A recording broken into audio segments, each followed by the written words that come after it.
Grace, singer, and IslandNet services. Let's delve deep into the issues. We'll take you beneath the surface. Greetings and salutations. My name is Orville Higgins and it's another edition of Fan Central. Talking to the people at the heart of the top sporting stories. Hear from your favorite sportsmen and women and the administrators who work tirelessly to make it all happen. It's live sports talk. I've written an entire article. Yeah. Looking at all the major issues every Tuesday at 9 p.m. It's Fan Central.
And welcome to CVM News Afternoon for Monday, July 28, 2025.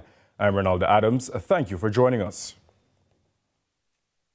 Two men have been charged with murder and conspiracy to murder in connection with the brutal killing of a Manchester man last week.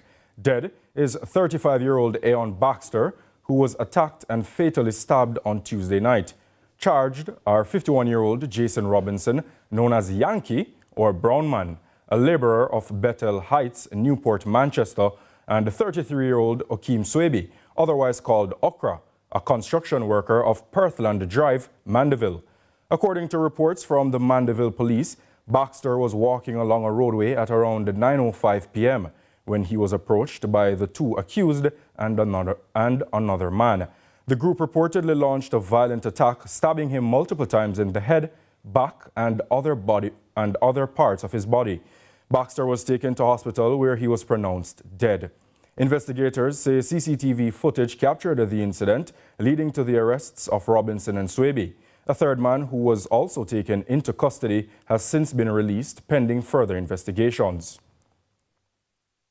One educator recently shared that schools everywhere are concerned about the planned repetition of students who are struggling in literacy, a topic explored on CVM's lead story, as Gregory Park Primary Principal Richard Williams foresees positive outcomes should students who fit the description are made to repeat grades. It is a start, and it is a good start, because I remember when I joined Gregory Park Primary, and when I looked at the grade 6 students, their reading levels at grade 6, and when I checked their reading level at grade 1, children were coming to grade 6. They entered the school at pre-prima or prima, and at grade 6 they were still at prima or pre-prima. So I did an intervention where I asked all the teachers to do reading, the IDRI, the government IDRI, to see what was the reading level of the entire school. When we did that, we had at least 250 something students in grades 1 to 3, 188 students between grades 1 to 3 were reading below grade 1.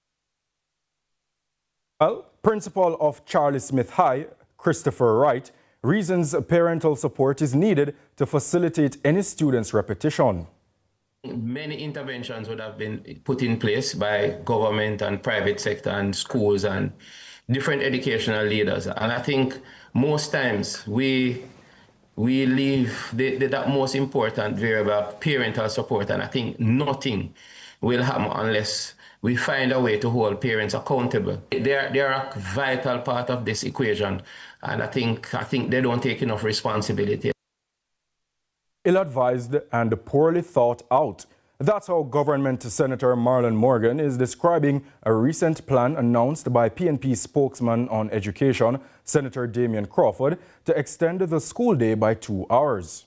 In a statement on Sunday, Senator Morgan said the plan doesn't consider the realities facing the nation's children, teachers, and parents. Both teachers and students alike would be at risk of undue stress and burnout if the school day were to be extended by 2 hours as proposed by Damian Crawford. Teachers don't just teach. They have to do their lesson plans and attend to their own family at the end of an already long and demanding school day. Similarly, students have to attend to homework and other activities, and to cram too much into the formal school day would prove counterproductive. Getting a job starts with getting noticed, and for many, that begins with the resume. On Sunrise's Money Masterclass, resume strategist Giovanni Maxam shared tips on how Jamaicans can create a standout resume and the nuances that make a difference. Maxam emphasized that simplifying language and focusing on achievements can give applicants a competitive edge. So many things that are necessary these days, right? We need to have keywords, right? We have things like ATS, which is applicant tracking systems. So it's not just about listing, what you do and how you do it, or where you've worked anymore, right? It's now about marketing, really and truly. A lot of persons think it's a one resume fits all thing, and in some cases it could be. So if you are within a certain sector, right, this is your career path, you're going to be a nurse. Now your resume, it won't be vastly different when you're applying to Sarah or Nera, right? Yes. It will still be pretty much the same, but then the job that you're applying for, if one is for a registered nurse and then the other is for a medical technologist, there will be somewhat similar but different. So it has to be targeted to the job. Today is International Nature Conservation Day, a reminder that every choice we make impacts the planet, including the clothes we wear. Coming up on Small Biz Big Dreams, we visit Thrift Nature, a business proving that fashion can be sustainable, affordable, and stylish. Zara Jenner, an associate at Thrift Nature, explained why and how we should get into thrifting.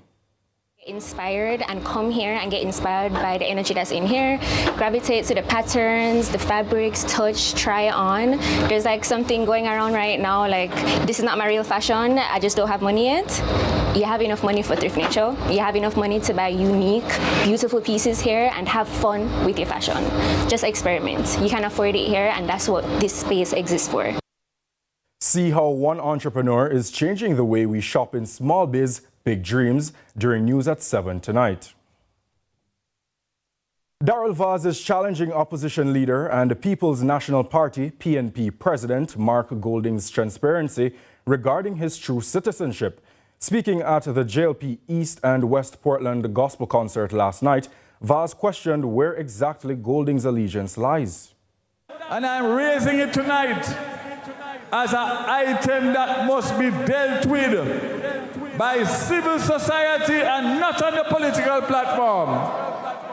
And I ask you, any man who born in Jamaica or same born in Jamaica and wait until he is 43 years of age to get a Jamaican passport, which allegiance him have, Jamaica or UK?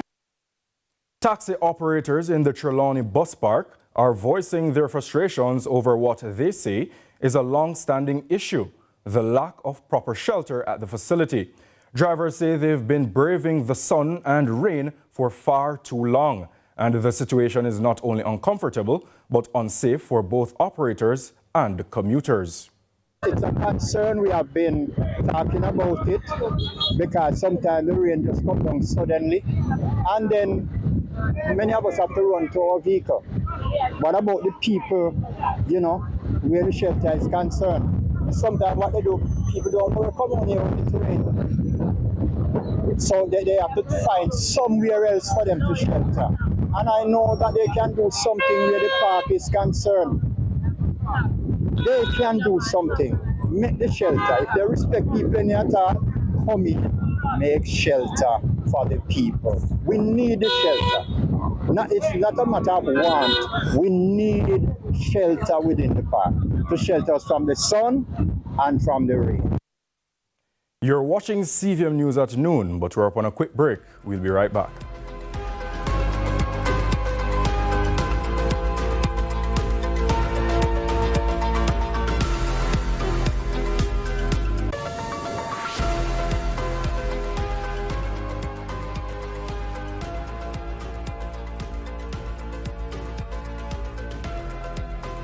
Imagination can blossom into something amazing.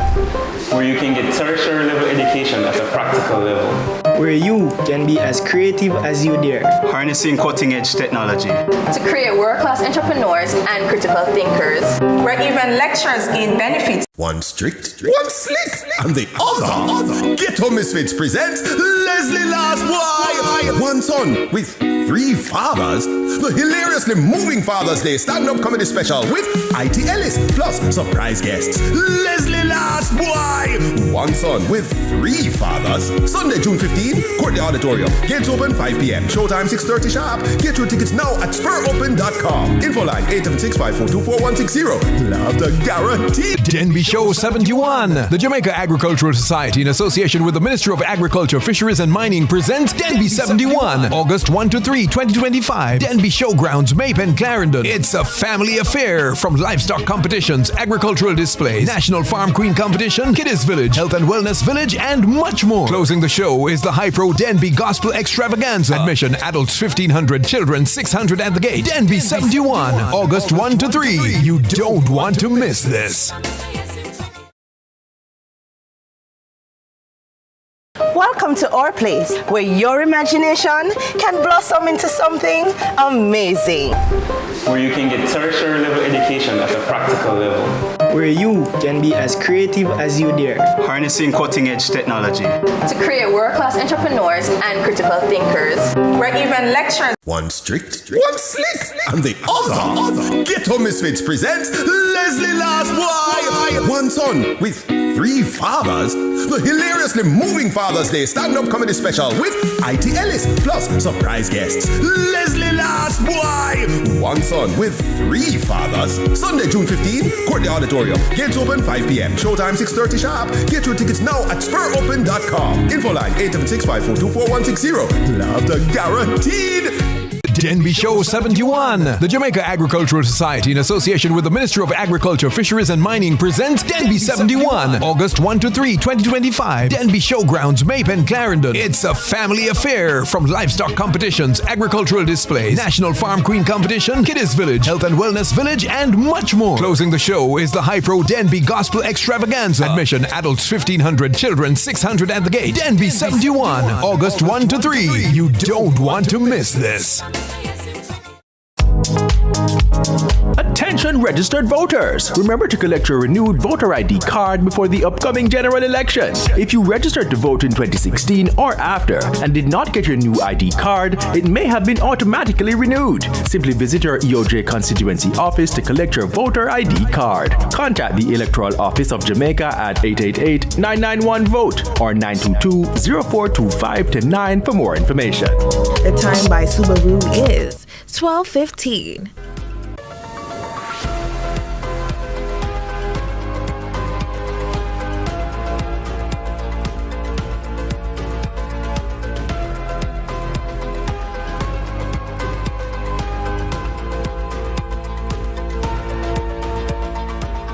Welcome back to CVM News at Noon, and it's time for our discussion segment.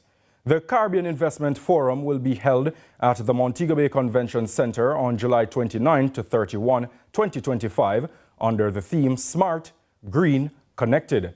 The aim is to bring light to how the Caribbean, specifically Jamaica, is advancing regional investment dialogue and how public-private corporations are building partnerships and investor confidence in the Caribbean.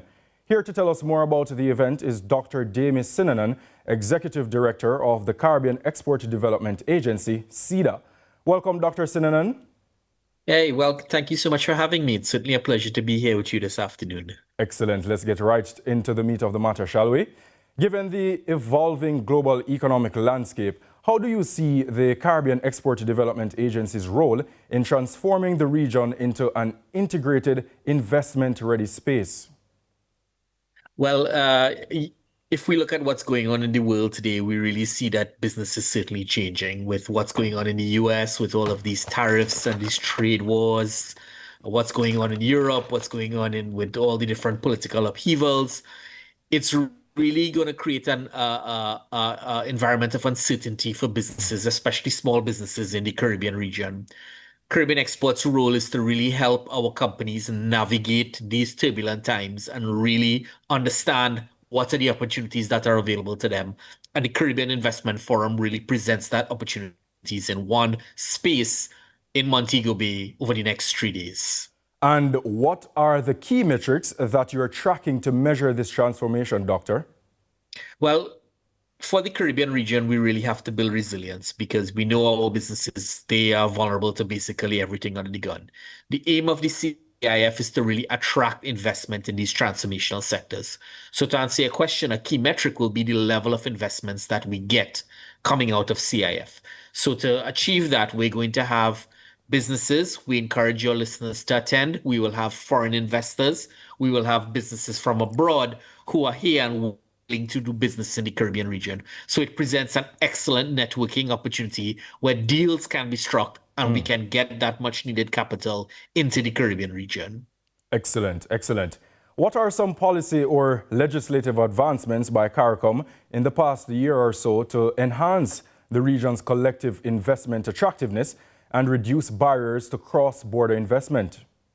Well, I mean, each island, each country is doing a lot to improve the ease of doing business. So Jamaica, for example, has made remarkable strides in making business easier and investment easier. There are a lot of policies that go into like improving our investment attraction. So, presenting and, JAMPRO does a wonderful job of that. They're one of our key partners for this event. So the aim of the game is really to make business easier. CARICOM is gradually rolling out its single market and economy, whereby movement of goods and capital are much easier across the region. So these are some of the policies that we're doing. If you make it easier for investor to come in and to seek these types of projects and these types of investments, it will materialize. Okay, great. So let's talk strength and strategy now. Will Jamaica hosting this year's forum strategically position the country for personal growth And is there more to gain from this role? Yeah, no, absolutely. I mean, this is the fourth forum. The first forum was held in Trinidad. We've been to Bahamas. We've been to Guyana.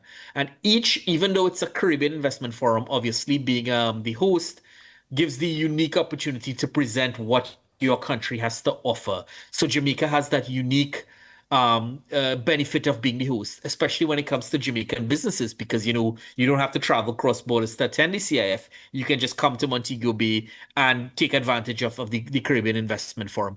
We also have the opportunity to present what Jamaica has to offer in terms of projects, in terms of sectors, in terms of businesses. So there are a lot of benefits that Jamaica will realize being the host of Caribbean Investment Forum 2025.